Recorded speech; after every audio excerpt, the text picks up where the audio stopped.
Hi friends, welcome back to my channel. ಇವತ್ತು ನನಗೆ holiday ಇರೋದ್ರಿಂದ ನನ್ನ ಮಗಳಿಗೆ ಪಾರ್ಕ್ ಕರ್ಕೊಂಡ್ಬಂದಿದ್ದೆ. ನೀವೇನಾದರೂ ಬೇಜಾರು ಮಾಡ್ಕೋತಿದ್ರೆ ನಮಗೆ ಹೊಸ ರೋಡ್ ಹತ್ರ, ನಾಗನಾಥ್ಪುರ ಹತ್ರ, ಇಲ್ಲ ಬ್ಯಾರಿಟನಗರ ಹತ್ರ ಚೆನ್ನಾಗಿರೋ ಪಾರ್ಕ್ ಇಲ್ಲ ಅಂತ ಅನ್ಕೋತಾ ಇದ್ರೆ ಈಸಿಲಿ ಒಳ್ಳೆ ಪಾರ್ಕ್ ಅಲೋಕೇಟ್ ಆಗಿದೆ. ಸೊ ಈಸಿನಲ್ಲಿ ಇರುವ ಕಾವೇರಿ ಹಾಸ್ಪಿಟಲ್ ಹಿಂದೆನೇ ಇದು ಅಲೋಕೇಟ್ ಆಗಿದೆ ಪಾರ್ಕ್. ಪಾರ್ಕ್ ತುಂಬ ದೊಡ್ಡದಾಗೇ ಇದೆ, ವಾಕಿಂಗ್ ಮಾಡೋಕ್ಕೆಲ್ಲ ತುಂಬ ಅನುಕೂಲವಾಗಿದೆ. ಹಾಲಿಡೇಸ್ ಮತ್ತು ಸ್ಯಾಟರ್ಡೇಸ್ ಬಂದರೆ ತುಂಬಾ ಕ್ರೌಡ್ ಇರುತ್ತೆ. ನಾವು ಹೋದಾಗ ತುಂಬ ಕ್ರೌಡ್ ಇತ್ತು, ತುಂಬ ಜನ ವಾಕಿಂಗ್ ಮಾಡ್ತಾಯಿದ್ರು, ಮಕ್ಕಳನ್ನ ಆಟ ಆಡಿಸ್ತಾಯಿದ್ರು. ಮಕ್ಕಳೆಲ್ಲ ತುಂಬ ಚೆನ್ನಾಗಿ ಎಂಜಾಯ್ ಮಾಡ್ತಾಯಿದ್ರು.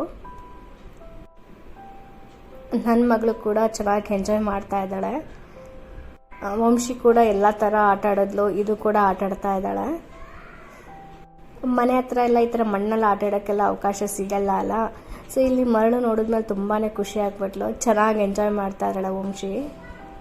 ಎಕ್ಸಾಮ್ ಹಾಲ್ ಅಂತ ಒಂದು ಬಿಲ್ಡಿಂಗ್ ಇದೆ, ಎಕ್ಸಾಕ್ಟಾಗಿ ಅದ್ರ ಆಪೋಸಿಟೇ ಈ ಪಾರ್ಕ್ ಇದೆ. ದೊಡ್ಡವ್ರು ಕೂಡ ಎಕ್ಸಸೈಸಸ್ ಮಾಡೋಕ್ಕೆ ಈ ಥರ ಎಲ್ಲ ಎಕ್ವಿಪ್ಮೆಂಟ್ಸ್ ಇದೆ. ಮಕ್ಕಳಿಗೆ ಎಲ್ಲಾದರೂ ಆಚೆ ಕರ್ಕೊಂಡು ಹೋದ್ರೇ ಖುಷಿ. ಸೊ ಈ ಥರ ಆಚೆ ಕರ್ಕೊಂಡು ಹೋದಾಗ ನಾನು ಸ್ನ್ಯಾಕ್ಸ್ ತೊಗೊಂಡು ಹೋಗ್ಬಿಡ್ತೀನಿ. ವಂಶಿ ಕೂಡ ಇಷ್ಟಪಟ್ಟು ತಿಂತಾಳೆ ಆಟ ಆಡಿಕೊಂಡು. ಅವಳಿಗೂ ಗೊತ್ತಾಗಲ್ಲ, ನನಗೂ ಗೊತ್ತಾಗಲ್ಲ ತಿನ್ಸೋದು. ನಾವು ಕೂಡ ಚೆನ್ನಾಗಿ ವಾಕಿಂಗ್ ಮಾಡಿಕೊಂಡು ವಂಶಿ ಜೊತೆ ಆಟ ಆಡಿಕೊಂಡು ಪಾರ್ಕೆಲ್ಲ ಚೆನ್ನಾಗಿ ಸುತ್ತಿದ್ವಿ. ಬೇರೆ ಟೈಮಲ್ಲಿ ವರ್ಕ್ ಇರೋದ್ರಿಂದ ಮಗಳ ಜೊತೆ ಜಾಸ್ತಿ ಟೈಮ್ ಸ್ಪೆಂಡ್ ಮಾಡೋಕ್ಕಾಗಲ್ಲ. ಈ ಥರ ಹಾಲಿಡೇಸ್, ವೀಕೆಂಡ್ ಇದ್ದರೆ ಮಕ್ಕಳಿಗೆ ಚೆನ್ನಾಗಿ ಟೈಮ್ ಸ್ಪೆಂಡ್ ಮಾಡ್ಬೋದು ಮಕ್ಕಳ ಜೊತೆ. ಈ ಥರ ಹೊರಗಡೆ ಬಂದರೆ ನಮಗೂ ರಿಫ್ರೆಶ್ಮೆಂಟ್ ಆಗುತ್ತೆ, ಮಕ್ಳಿಗೂ ರಿಫ್ರೆಶ್ಮೆಂಟ್ ಆಗುತ್ತೆ. ಇದ್ರ ಜೊತೆಗೆ ಮಕ್ಕಳಿಗೆ ಸೋಷಿಯಲ್ ಸ್ಕಿಲ್ ಇಂಪ್ರೂವ್ ಆಗುತ್ತೆ, ಮತ್ತು ಮೆಂಟಲಿ ಹೆಲ್ತ್ ಕೂಡ ಇಂಪ್ರೂವ್ ಆಗ್ತಾರೆ, ಫಿಸಿಕಲಿ ಡೆವಲಪ್ಮೆಂಟ್ ಕೂಡ ಆಗ್ತಾರೆ, ಮತ್ತು ಸೆನ್ಸರಿ ಇಂಪ್ರೂವ್ ಆಗುತ್ತೆ. ಹೇಗೆ ಆಟ ಆಡಬೇಕು, ಯಾವ ಥರ ಆಟ ಆಡಬೇಕು ಅಂತ ಅವರು ಕಲ್ತ್ಕೊತಾರೆ, ಮತ್ತು ಮೋಟರ್ ಸ್ಕಿಲ್ ಕೂಡ ಇಂಪ್ರೂವ್ ಆಗುತ್ತೆ.